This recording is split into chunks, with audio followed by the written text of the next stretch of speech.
Hola, ¿qué tal? Bienvenido al segundo video de la serie Arte o Muerte. Yo soy Alejandro Aranda Riquer, pintor y escultor. Hoy vamos a hablar de una obra de José Fioravanti. Muchos se preguntarán quién es, en realidad quién fue José Fioravanti. Bueno, José Fioravanti es un genio de la escultura argentina. Él es responsable de las dos esculturas más famosas que tiene este país, que son justamente los lobos marinos que están en la Rambla de Mar del Plata y que todos en algún momento, no sé si todos, pero creo que muchos de nosotros en algún momento de su vida habremos usado como fondo para alguna foto. José Fioravanti es desde ya mucho más que el autor de estos lobos marinos. Él tiene una obra interesantísima y muy variada que uno puede encontrar en una serie de monumentos acá en la ciudad de Buenos Aires y también en otros lugares.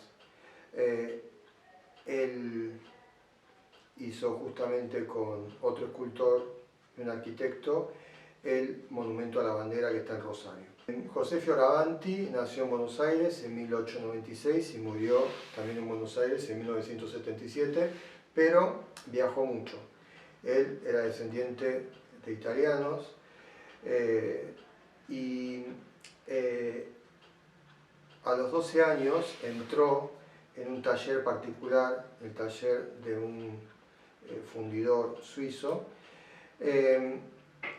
que lo preparó bastante bien, es evidente, porque en 1912, cuando tenía solamente 16 años, pudo presentarse, pudo exponer en el Salón Nacional.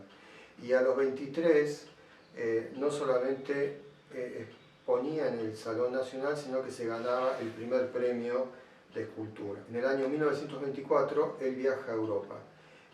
Ese es su primer viaje. Ahí se queda un periodo de 3 años y él vuelve a viajar en el año 29. Él recorre Europa y también visita Egipto. La influencia de la escultura europea y de la escultura egipcia es determinante en su obra. Cuando uno analiza sus obras, uno ve la historia de la escultura occidental y ve una marcada influencia de la escultura, de la estatuaria monumental egipcia.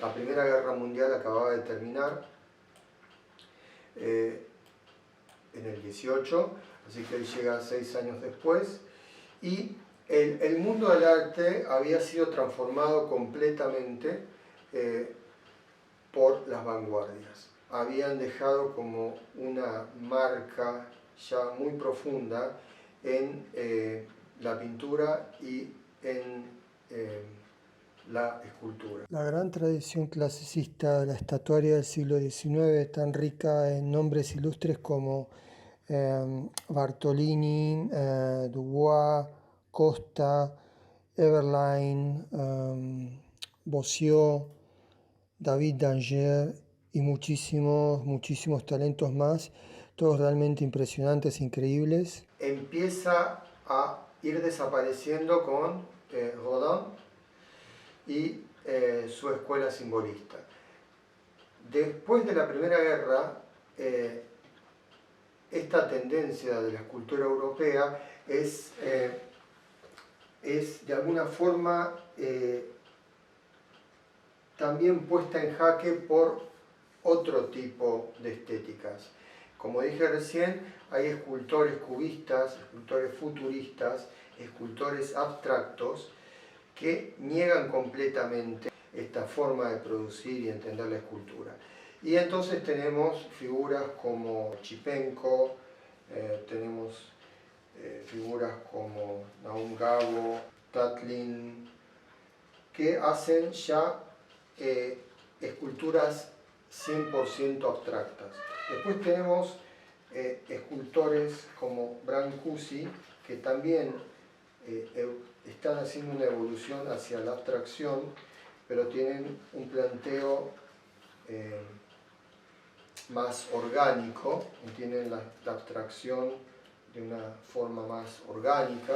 Y después tenemos escultores como Giacometti, como Picasso, después tenemos a los futuristas, etc. Bueno, toda esta gente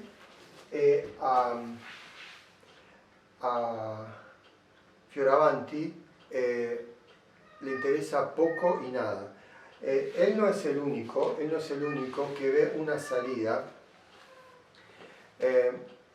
a esa dicotomía que se estaba planteando entre seguir una escultura hereditaria de Rodin y de su simbolismo o de pasarse al lado de las vanguardias.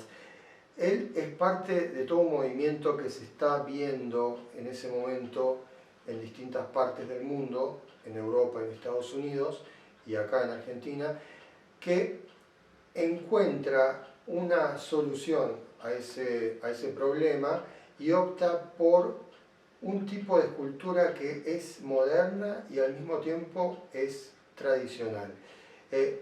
Estos escultores se inspiran básicamente en la escultura arcaica griega, o sea, el período anterior al clasicismo.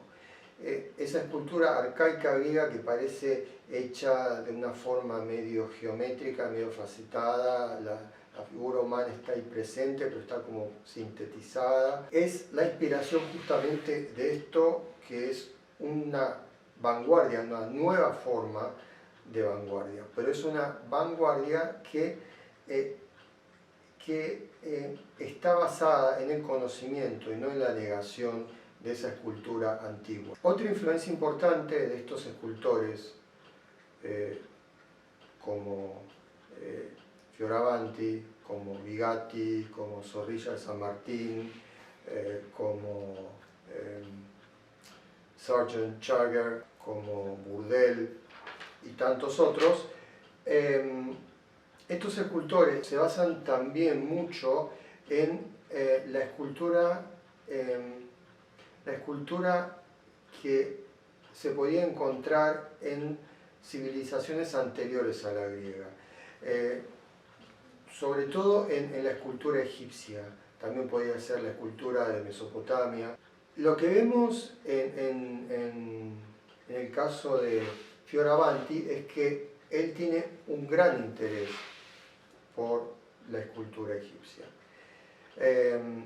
Y eso se ve en su obra. No es un interés que no se conecta con su obra, sino que es un interés que se convierte en una influencia directa en sus estatuas y en sus monumentos.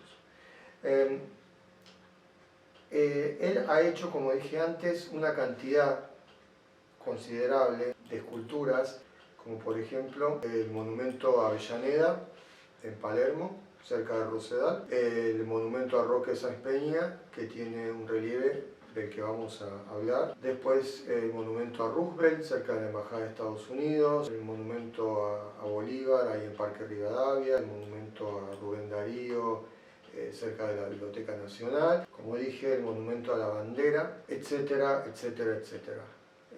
Hay otras obras de él en el interior, en otras partes, después también tiene muchas obras en el exterior, en colecciones, tiene una gran cantidad de relieves, también tiene obra en el cementerio de la Recoleta y demás. Decíamos que la influencia del pasado en esta vanguardia, en este grupo de escultores de vanguardia, es determinante, porque ellos son modernos y al mismo tiempo son escultores que tienen que ver con la escultura antigua. Entonces hay un profundo conocimiento de los recursos técnicos y un profundo conocimiento del oficio de escultor, que no se ve en los otros escultores vanguardistas, como mencioné antes, cubistas, futuristas, expresionistas, dadaístas, abstractos, etcétera, etcétera. Eso es lo que hace que sean tan diferentes estos dos grupos.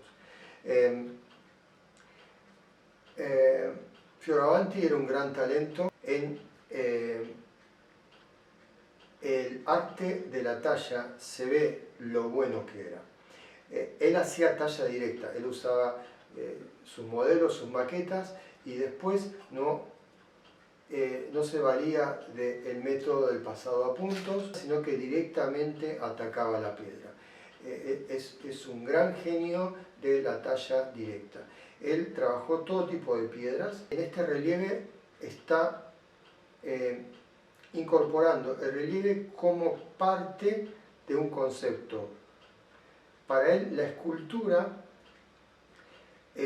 cuando es una escultura monumental, es justamente una escultura que está en función del concepto de monumento. El monumento tiene un componente de escultura en bulto, que es cuando es una escultura de una figura completa o un grupo de esculturas de figuras completas, en general siempre figuras humanas.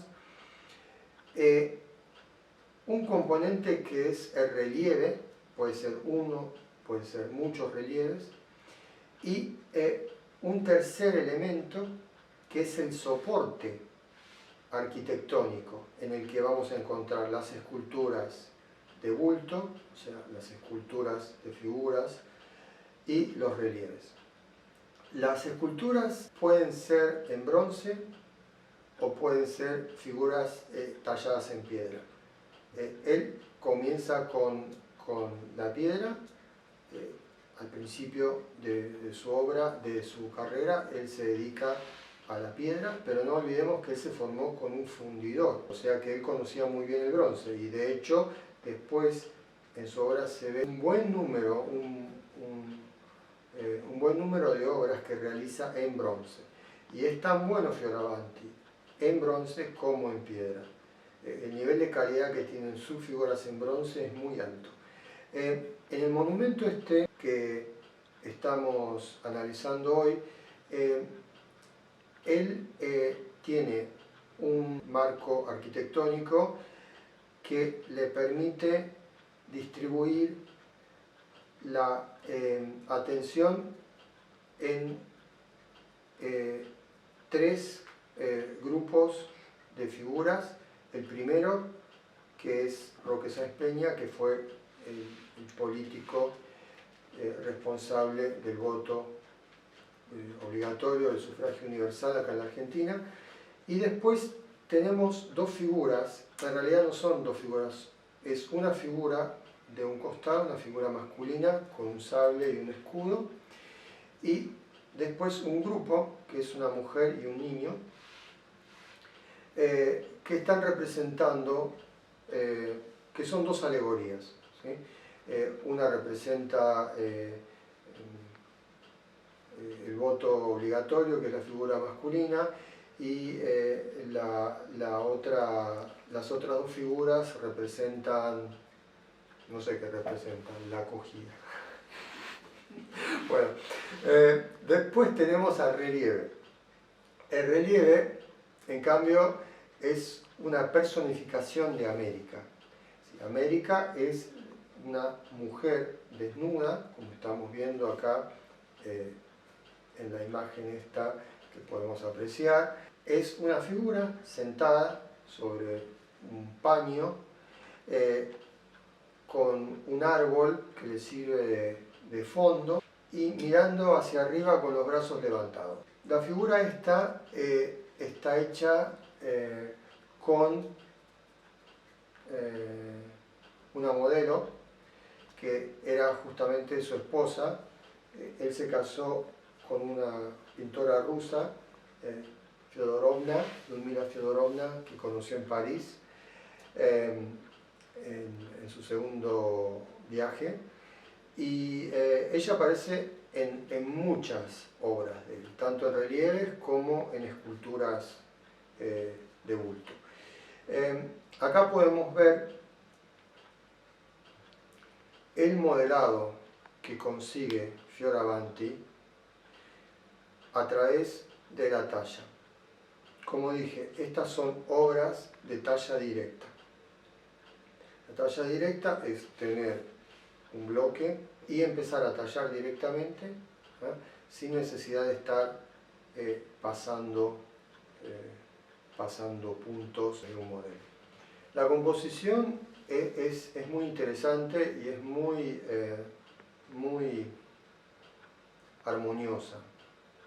Nosotros acá vemos cómo la figura concentra la atención del campo de la derecha y cómo la composición está dividida por un eje que coincide con el tronco del árbol del fondo. La mayor parte de la figura está sobre esa mitad derecha. Sin embargo, la composición se inicia desde el campo de la izquierda y vamos subiendo desde ahí, empezando por los pies, por las piernas y llegando al torso de la mujer y finalmente a la cara. La composición es muy interesante porque nos permite todo un recorrido. Cuando llegamos arriba de todo, los brazos están levantados, ahí volvemos justamente al fondo, porque los brazos es como que en un momento comienzan a estar al mismo nivel que el follaje de ese árbol. El follaje no es ni más ni menos que la piedra que está trabajada de forma muy somera, de forma muy esquemática, con la punta, y ahí vemos las marcas de las puntas. También tenemos una planta abajo que está resuelta de forma muy geométrica, el mismo paño está resuelto de forma muy geométrica, pero que ya tiene un modelado. El modelado se lleva a su máxima expresión, por así decirlo, en este relieve, cuando Fioravanti trata la figura de la mujer. La figura de la mujer está modelada muy suavemente con un trabajo de cincel. Es un trabajo muy delicado que hace resaltar todos los efectos estos de claro oscuro. Este no es un relieve, no es un relieve chato, es casi un alto relieve, porque realmente sobresale mucho del plano del fondo. Esa es la diferencia cuando uno tiene un bajo relieve que sobresale apenas, y acá sobresale casi, yo diría, la mitad del cuerpo sobresale directamente. Eso es casi un alto relieve. La expresión de esta alegoría de América es muy peculiar. Es evidente que hay una geometrización de la figura humana, pero al mismo tiempo hay una observación de la anatomía, y esa geometrización es al mismo tiempo algo orgánico. Las proporciones son correctas, todo eso hace que sea algo antiguo y moderno a la vez, algo hereditario, algo que se entronca con toda una tradición y al mismo tiempo que trata de proyectarla hacia un lugar nuevo, hacia un lugar original. Por eso este escultor es un escultor moderno que se basa en la historia que tiene detrás, que se aprovecha de todo ese conocimiento y de todo ese oficio que tiene para llevar la tradición hacia un lugar nuevo. Este relieve está cumpliendo una función simbólica muy importante porque Roque Sáenz Peña, como dijimos, fue un presidente que aparte tuvo una actuación destacada en la política exterior que tuvo la Argentina. Él sostenía que América no era para los americanos, sino para la humanidad. Entonces, esta figura está representando esa América que se abre al mundo, esa figura exultante, femenina, que de alguna manera está mirando al cielo para simbolizar esa generosidad que tenía América, es decir, Argentina en aquella época, para con el resto del mundo. No nos olvidemos que la Argentina era con Estados Unidos y Brasil el país de América que más inmigración europea recibía por aquellos años. Este monumento se terminó en el año 1936, fecha en que se inauguró. Fioravanti lo esculpió en París, o sea, él estaba trabajando en su estudio en París y fue mandando las partes hasta que se ensamblaron y se pudo completar todo el conjunto. Es una pena que hoy por hoy este monumento no pueda ser visto como corresponde, porque hay una reja que, si bien lo protege del vandalismo, impide una visión ideal. Las esculturas se pueden ver bastante bien porque, bueno, están como mucho más arriba. Fioravanti demuestra que cuando hay un conocimiento técnico y cuando el escultor es capaz de dibujar, de modelar y de tallar, entonces se puede crear algo que es original, algo que es moderno y algo que es al mismo tiempo tradicional. Por eso Fioravanti es un escultor tan importante en la historia del arte argentino o del arte universal. Sin embargo, bueno, tenemos que aclarar que su obra no está lo suficientemente valorada. La mayoría de la gente no sabe quién fue, como dije al principio. No hay textos, muchos textos sobre él. No hay estudios serios. Es una figura que necesita ser puesta en el lugar que le corresponde. Bueno, la figura esta de América tiene una gracia increíble. Está hecha de una manera simple, que al mismo tiempo hace que la figura parezca viva, parezca que está surgiendo de la piedra. Hay una manera de